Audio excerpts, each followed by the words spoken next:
In high school, Paul George was only a 3-star recruit. After that, he attended a mid-major school in California and later blossomed into an NBA superstar. Join us for Paul George's unlikely road to stardom in the NBA. Paul George was born in Palmdale, California, just an hour away from Los Angeles.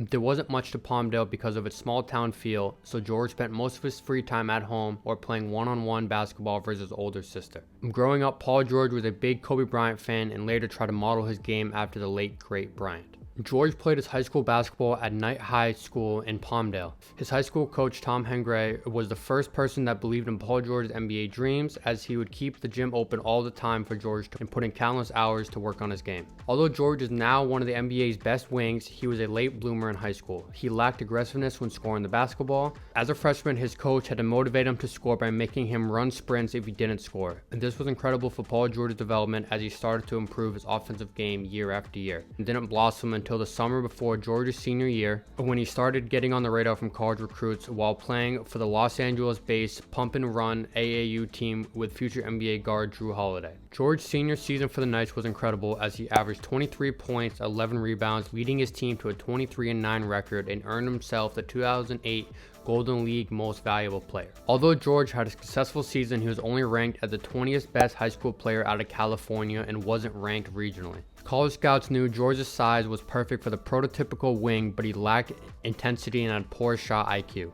Throughout the college recruiting process, George committed and uncommitted from 2 schools and eventually chose Fresno State because it was close to home and his parents could watch the home games. Moving on to college, George delivered one of the most impressive freshman performances in Bulldog history as he averaged 14 points, 2 assists, and 6 rebounds while shooting an astonishing 44% from 3. As a freshman, he finished top 15 in NCAA scoring. Although George played against weaker competition compared to top D1 prospects, his play was earning him attention from NBA scouts. But George's play didn't move the needle enough for scouts to believe that George would be drafted high, so he decided to stay another year at Fresno State. George continued his dominance at Fresno his sophomore year, averaging 17 points, 7 rebounds, and 3 assists. He also increased his free throw percentage from 70% his freshman year to 91% his sophomore year, and that incredible jump really proved to scouts about his credible work ethic. After his sophomore season, George declared for the 2010 NBA draft. Entering the draft, George drew comparisons to Hall of Famer Scottie Pippen due to his lengthy frame, defense, and above-average playmaker for his position.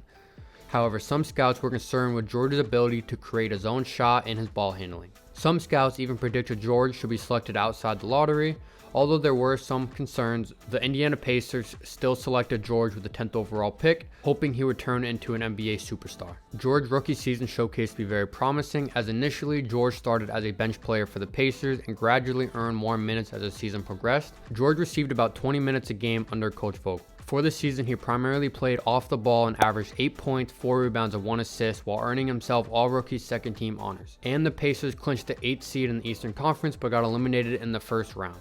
George's playoff debut didn't go so well as he only averaged 6 points while shooting 30% from the field. George showed flashes of the type of player that he could be, but definitely had a long way to go before he reaches star status. In George's sophomore season, he became a full-time starter and drastically improved his game, bringing his averages up to 12 points, 6 rebounds, and 1.6 steals, while shooting an incredible 44% from three-point range. George and his all-star teammate Danny Granger led the Pacers to the 3rd seed, facing off versus the Orlando Magic. In Paul's first playoff debut as a starter, he averaged 9 points and 7 rebounds and helped the Pacers beat the Magic in 5 games. Although the second round was a different story as the Pacers faced the Miami Heat led by LeBron James. In the second round, George averaged 10 points and 6 rebounds, but had terrible efficiency as he only shot 36% from the field, and the Indiana Pacers got eliminated. Entering his 3rd season, George knew he had to get better, spending all summer working on his game, and it was definitely needed, as George's all-star teammate Danny Granger was projected to miss the entire season with a knee injury, leaving George as the #1 scoring option.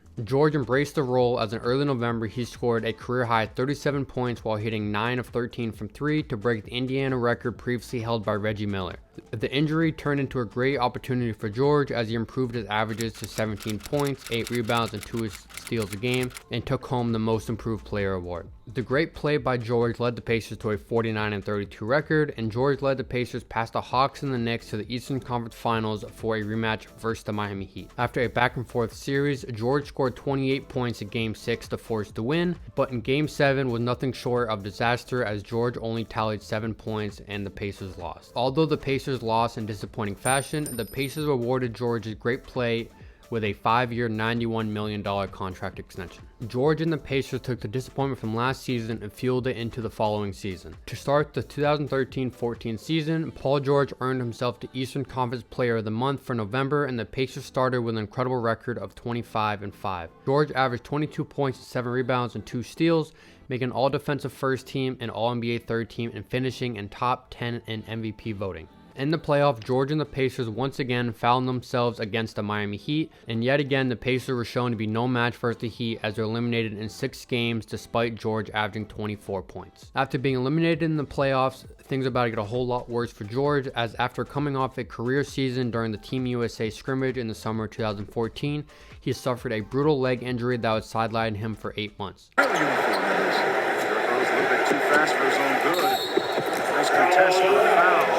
Would want to keep playing right now. If you look at their faces, Fran, I don't think there's... Yeah.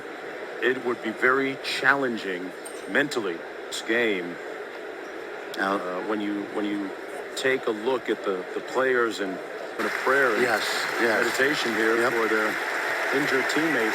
During his recovery process, Paul George decided to change his jersey number to 13 for better marketability because PG-13 has a nice ring to it. George returned on April 5th, 2015, and received a warm welcome from the crowd. Now for Paul George to re-enter.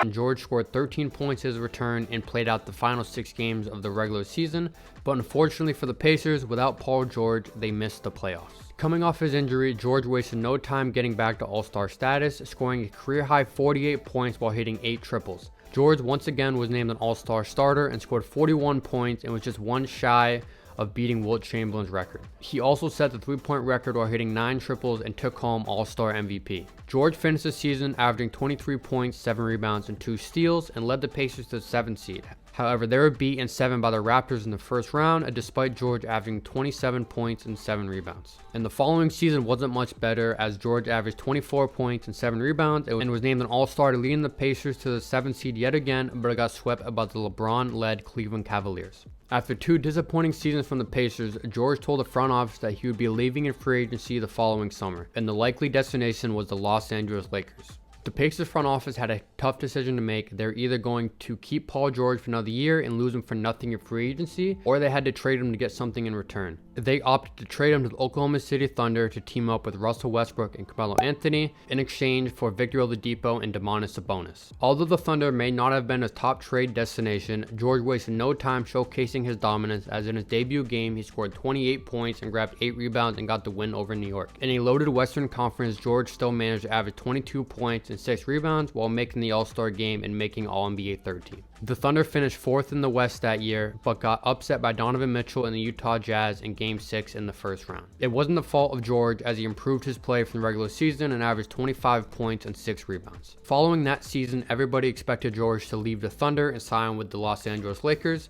However, the Thunder ended up retaining him on a 4-year, $137 million deal. Russell Westbrook was so ecstatic on George resigning, he threw him a private party for George as soon as pen hit paper.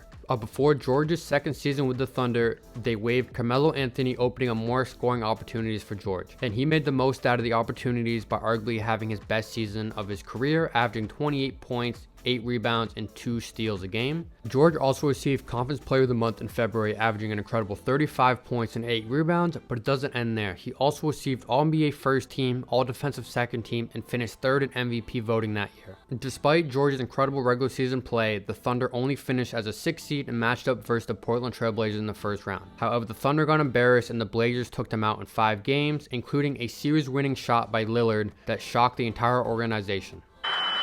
Lillard, long-range 3, and it's good! After losing to the Blazers, Sam Presti, the GM of the Thunder, decided to go into rebuild mode and traded George to the Clippers for a record-breaking trade package.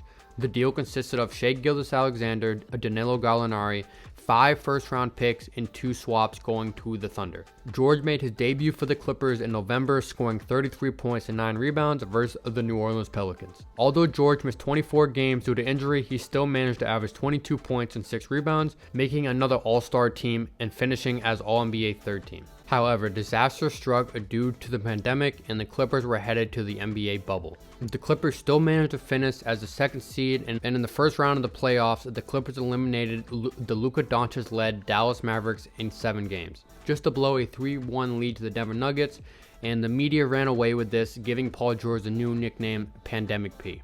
Despite the disappointing playoff run, the Clippers rewarded George with a 4-year, $190 million extension before the next season. George, fresh off a max extension, averaged 23 points, 7 rebounds, and making the All-Star team once again and making All-NBA third team. The Clippers finished with a 47-25 record, and once again their matchup versus the Dallas Mavericks in the first round, eliminating them in 7 games. In the next round versus the Utah Jazz, when the series was 2-2, Paul George's All-NBA teammate Kawhi Leonard tore his ACL and would miss the rest of the playoffs. It was now up for George to lead the Clippers to the next round, and he did just that, winning the next 2 games, averaging 29 points to advance the Clippers to their first conference finals in franchise history. However, the dominant Phoenix Suns were waiting for them. George and the Clippers were short-handed without Leonard. Despite George scoring 41 points in Game 5 to keep them alive, they ended up losing Game 6 and they were eliminated from the playoffs.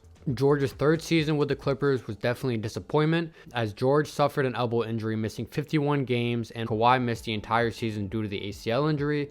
The Clippers finished with a record of 42-40 and missed the playoffs. Fully recovered from his elbow injury, George went back to All-Star status and averaged 24 points and 6 rebounds, but in March, George suffered a season-ending knee injury, and the Clippers lost in the first round to the Phoenix Suns without George. And that brings us to the current season of 2023-2024, and George is currently playing on an all-star level, and the Clippers have been healthy and have a real shot at winning the championship. It's disappointing that George hasn't won a championship yet, especially during his time with the Pacers battling the Miami Heat. If you want to learn about LeBron James' dominant run with the Miami Heat, check out this video right here.